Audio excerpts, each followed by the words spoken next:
ایسی لڑکیوں کو ہراسمنٹ کا ذمہ دار ٹھہرانا چاہیے. شی واز رائٹلی رپورٹڈ کہ وہ فلائنگ کسز کر رہی تھی وہاں. آئی واز شاکڈ کہ وہ ہمارے ہاں کے لڑکوں کو ہراس کر رہی ہیں صرف سستی شہرت کے لیے. اردو پوائنٹ کی ویڈیوز دیکھنے کے لیے ہمارا چینل سبسکرائب کیجیے اور بیل کے آئیکن پر کلک کیجیے تاکہ آپ ہماری تمام آنے والی ویڈیوز سے باخبر رہ سکیں. السلام علیکم ناظرین، آپ دیکھ رہے ہیں اردو پوائنٹ اور میں ہوں فاروق وڑائچ. مینار پاکستان پر ایک واقعہ ہوتا ہے ایک لڑکی کے ساتھ ہراسمنٹ کا. 400 افراد ہیں تقریباً نامعلوم جن پہ FIR درج ہوتی ہے. میں آج موجود ہوں خلیل الرحمان قمر صاحب کے ساتھ.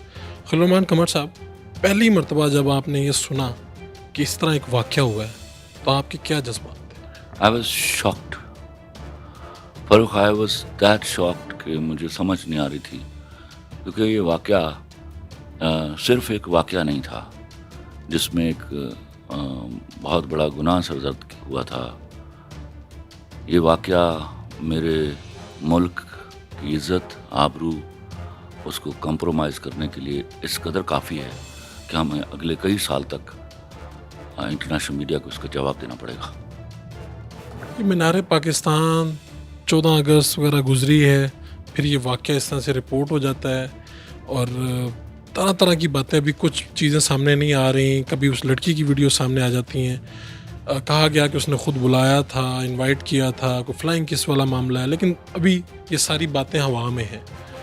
لیکن اس سب کے باوجود جب یہ آپ دیکھتے ہیں کہ اگست اور مینار پاکستان اور اس کے بعد پھر انڈین میڈیا اور پوری دنیا اسے کیسے پورٹرے کرتی ہے، تو آپ کیا سمجھتے ہیں؟ ایک تو اس واقعے کے اوپر ایک آپ خود ایک باپ ہیں اور ایک رائٹر ہیں جو راہ دکھاتا ہے لوگوں کو، آپ کیا سمجھتے ہیں اس پہ؟ میں آپ کو بتاؤں فاروق، جتنی رپورٹس آئی ہیں اس کے بعد ابھی بھی مجھے، جب میں انٹرویو کے لیے بیٹھا ہوا تھا، مجھے 2-4 پوسٹس آئی ہیں جو ملک سے باہر سے آئی ہیں.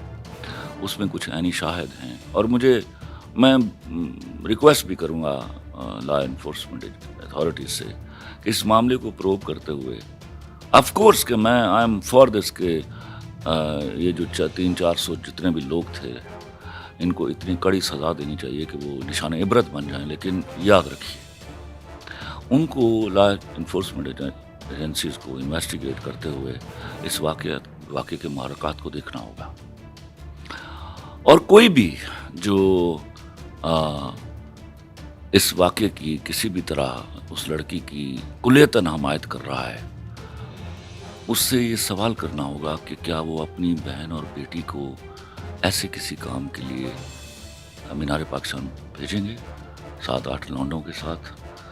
اور وہ شی واز رائٹلی رپورٹڈ کہ وہ فلائنگ کسز کر رہی تھی وہاں. اس نے میسج دے کے، کیا یہ فیس بک میسج پہ یا ٹویٹر کے میسج دے کے یہ بلایا ہے اپنے فینس کو کہ میں وہاں جا رہی ہوں اور آپ لوگ آ جائیے اور وہاں مجھ سے سیلفیاں کھنچوا لیجیے. تو وہ لوگ کہاں سے آئے ہوئے تھے، God knows, but they were Pakistanis.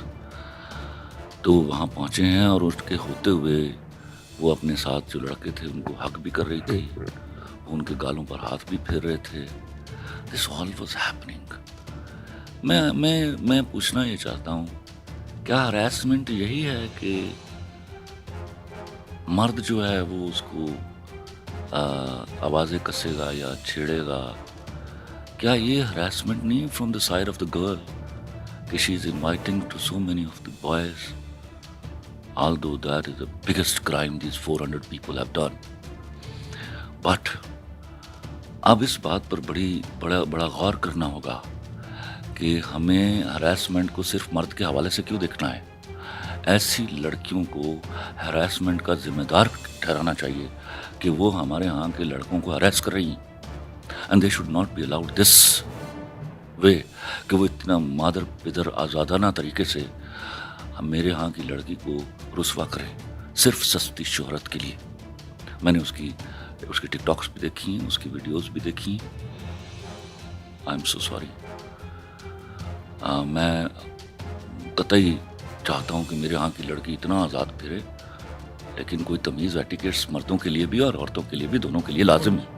اس واقعے کے بعد کیا آپ کی اپنے فیملی میں اس کے اوپر کوئی ڈسکشن ہوئی اس واقعے؟ My family is absolutely sad on it.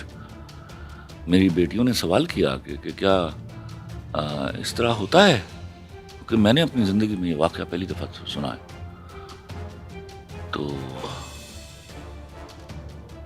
Normally ایسا نہیں ہوتا، ہمارے ہاں ایسا نہیں ہوتا. ہمارے ہاں عورت کو بڑی رسپیکٹ دی جاتی ہے، لیکن عورت کو عورت کی طرح بیہیو کرنا ہوگا. That's very important. ہمارے یہاں تو کوئی بازار میں یا کسی بس میں لڑکی ایک مرتبہ کہہ دے کہ مجھے تنگ کیا کسی نے، او یس 10 لڑکے آ جاتے ہیں اس لڑکے کو مارنے پیٹنے کے لیے، اور وہ بغیر اس سے کنفرم کیے کہ تم نے جرم کیا ہے کہ نہیں، اس کو مارنے پیٹنے لگتے ہیں. اور میں وہ بھلے ہی وہ بھی زیادتی ہے کہ آپ کنفرم کیے بغیر کرتے ہیں، لیکن this is a very positive side of my social set up. یہاں کا مرد جو ہے وہ کسی کو بھی، وہ چاہے کوئی انجان لڑکی ہو، اس کی عزت پہ کسی کو ہاتھ نہیں ڈالنے کی اجازت دیتا. بالکل نہیں. یہ 400 لونڈے کون تھے؟ ان کو نشان عبرت بنا دینا چاہیے. انہوں نے کوئی کرمنل ایکٹ نہیں کیا، انہوں نے پورے ملک کی عزت کو بیچ کھایا ہے، میں آپ کو بتاؤں. اچھا، اب خلیل صاحب آپ کو نا، آپ کی بات کو فالو بہت کرتے ہیں لوگ. یہ جو سیلیبریٹیز ہیں، خاص طور پہ ہم اس میں کوئی تقسیم نہیں کرتے کہ لڑکیاں یا لڑکے، لیکن آپ نے کہا کہ کم از کم یہ اس طرح سے جب آپ انوائٹ کرتے ہیں یا جب اس طرح کے، سیلیبریٹیز نہیں، I am so sorry, TikTokers کو میں سیلیبریٹیز نہیں کہتا ایٹ آل، کسی بھی قیمت پر. There is no reason to call them celebrities at all. ہم مشہور ہو جانا تو ہم پلیز مجھے نہ اس ڈیفینیشن میں نہ ڈالیے. I don't want to insult anybody, but TikTokers کون سے حساب سے سیلیبریٹیز ہیں وہ ڈیفائن کرنا پڑے گا. کون ہیں یہ، کیا کر رہے ہیں؟ کسی کے بولے ہوئے چیزوں پر، گانوں پر آپ اگر ناچ دیتے ہیں یا بول دیتے ہیں تو یو آر ڈوئنگ نتھنگ. ہمارے آپ کسی کام کے نہیں ہیں. اس طرح کا واقعہ کبھی نہ ہو تو اس کے لیے کیا کیا جائے؟ یہ سر دیکھیے، ہراسمنٹ کو دونوں طرف سے جج کرنا ہوگا، مرد کی طرف سے بھی، عورت کی طرف سے بھی. یہ عورت کی طرف سے ہراسمنٹ ہے. جب آپ کھڑی ہو کے چوکوں میں فلائنگ کسز کریں گی، لوگوں کو حق کریں گی، تو یہ میرا معاشرہ یہ اجازت نہیں دیتا. کہیں پہ یہ بھی تو روکنا ہوگا نا کہ یہ 400 لوگ کسی پہ بھی حملہ کر، ان کو میں نے بولا، ان کو نشان عبرت بنا دینا چاہیے. اتنی کڑی سزائیں دینی چاہیے ان کو کہ کسی کی جرت نہ ہو دوبارہ. It should be duly deleted. Writer کے طور پہ نہیں، ایک باپ کا میسج کیا ہوگا قوم کی بیٹیوں کے نام، کہ اگر وہ دیکھ رہی ہیں، آپ کو سن رہی ہیں؟ میں آپ سے ہاتھ جوڑ کے کہتا ہوں، اللہ کے واسطے سستی شہرت کے لیے اپنی مہنگی عزت کو نیلامی کے چوراہے پر نہ کھڑا کرو. آپ بہت قیمتی ہو، میرے ہاں کی لڑکی بڑی قیمتی ہے. اللہ کے واسطے یہ سستی شہرتیں آپ کو ایک ایسے پاتال میں لے جائیں گی، آپ وہ ایک 2-4 سال کی گھٹیا عزت کمانے کے لیے اپنے اگلے 40-50 سال داؤ پر لگا دیتی ہیں. اس بات کو سمجھ لیجیے. آپ کا بہت بہت شکریہ.